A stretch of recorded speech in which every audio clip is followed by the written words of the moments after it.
Assalamualaikum warahmatullahi wabarakatuh. Ketemu lagi dengan saya Arif Masrifianto akan melanjutkan pembacaan kisah Rasulullah atau Sirah Nabawiyah episode ke-22. Jangan lupa follow yang belum follow, like, supaya saya punya motivasi tinggi untuk meneruskan pembacaan kisah ini sampai selesai. Dan jangan lupa disimpan jika sewaktu-waktu cerita ini diperlukan, karena cerita ini akan abadi sepanjang masa selama dunia ini masih ada. Terima kasih. Saya mulai lagi. Bismillahirrohmanirrohim. Perasaan Khadijah. Setelah beberapa bulan, kafilah Mekah pun datang kembali di tempat perhentian Mar el-Zahran. Sehari perjalanan dari Mekah, para agen biasanya mendahului datang ke Mekah untuk memberi laporan perdagangan. Muhammad pun demikian. Ia lebih dulu tiba di Mekah, namun sebelum bertemu Khadijah, ia bertawaf dulu 7 keliling mengelilingi Ka'bah. Dari atas balkonnya yang megah, Khadijah bergegas datang menyambut, dan Muhammad pun melaporkan hasil penjualan, barang yang dibeli, serta berbagai pengalaman kecil dalam perjalanan. Saat itu Khadijah sudah sangat terkesan dengan hasil yang diperoleh Muhammad. Tetapi itu belum seberapa. Setelah Muhammad pulang, Maisarah menceritakan sendiri kesan-kesannya terhadap Muhammad. Sungguh belum pernah aku melihat pemuda yang demikian sempurna memandang masa depan. Keputusan-keputusannya selalu tepat dan perkiraannya tidak pernah salah. Ia juga sangat jujur dan sopan. Demikian sebagian kisah Maisarah. Khalifah betul-betul sangat terkesan dengan agen barunya itu. Warokah bin Naufal pun datang dan mendengar sendiri kisah Maisarah tentang Muhammad. Ada hal yang aneh pada diri Maisarah. Biasanya ia sangat menekankan laporannya pada masalah-masalah bisnis. Akan tetapi kini persoalan dagang seolah-olah menjadi hal kecil. Yang dibicarakan Maisarah kali ini hanya tentang Muhammad dan Muhammad. Padahal keuntungan yang mereka dapat kali ini benar-benar luar biasa. Jika dikatakan bahwa Khadijah memiliki sentuhan emas, tepatlah apabila Muhammad disebut memiliki sentuhan penuh berkah. Ketika Warokah telah mendengar semua itu, ia tenggelam dalam pemikiran yang sungguh-sungguh.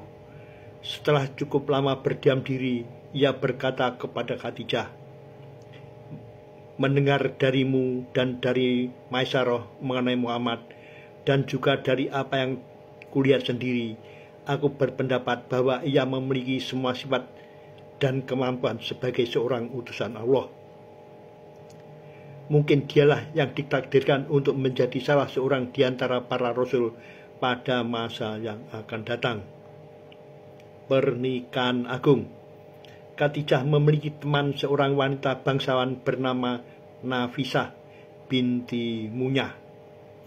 Nafisah tahu setelah suami kedua Khadijah meninggal, banyak bangsawan Quraisy yang melamarnya. Namun Khadijah menolak. Nafisah tahu bahwa Khadijah takut semua lamaran itu hanya bertujuan mengincar hartanya.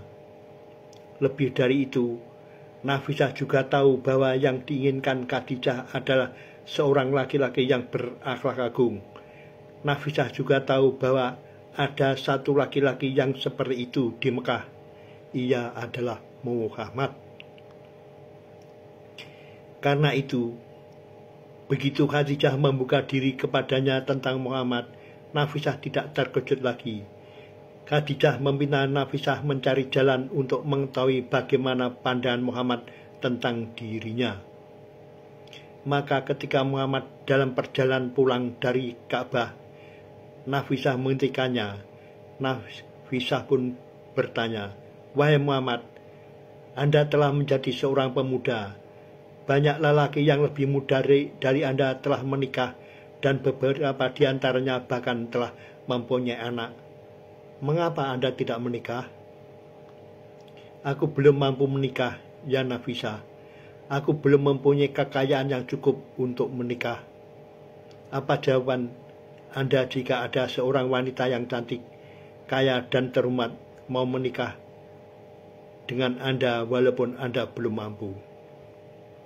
Muhammad balik bertanya dengan sedikit terperangah, "Siapakah wanita itu?" Nafisah tersenyum. "Wanita itu adalah Khadijah, putri Kuwailid." Alis Muhammad bertambah terangkat. "Khadijah? Bagaimana mungkin Khadijah mau menikah denganku? Bukankah Anda tahu bahwa banyak bangsawan kaya raya dan kepala-kepala suku di Arab ini yang telah melamarnya, dan ia telah menolak mereka semuanya. Jika Anda mau menikahinya, katakan saja dan serahkan semuanya kepadaku. Aku akan mengurus semuanya." Ketika itu Abu Thalib menyetujuinya. Muhammad pun mengiyakan Nafisah. Maka pernikahan pun dilangsungkan. Sebagai pengantin, Muhammad datang didampingi paman-pamannya yang ikut berbahagia. Perawakan Muhammad. Jarang ada pernikahan dilangsungkan demikian agung. Dalam acara itu, semua pemimpin Quraisy dan pembesar Mekah diundang. Mempelai laki-laki menunggang kuda yang gagah, diiringi para pemuda Bani Hashim yang menghunus pedang. Sementara itu, kaum wanita Bani Hashim berjalan lebih dahulu dan telah diterima di rumah mempelai wanita. Rumah Khadijah yang megah saat itu telah diterangi cahaya lilin dalam lampion-lampion yang digantung dengan rantai-rantai emas. Setiap lampion itu terdiri dari 7 batang lilin. Semua pembantu Khadijah diberi seragam khusus untuk menyambut para tamu yang datang menjelang sore hari. Kamar pengantin benar-benar istimewa. Kain sutera dan brokat digantung begitu serasi. Lantainya tertutup karpet putih dan diharumi dupa dan guci perak.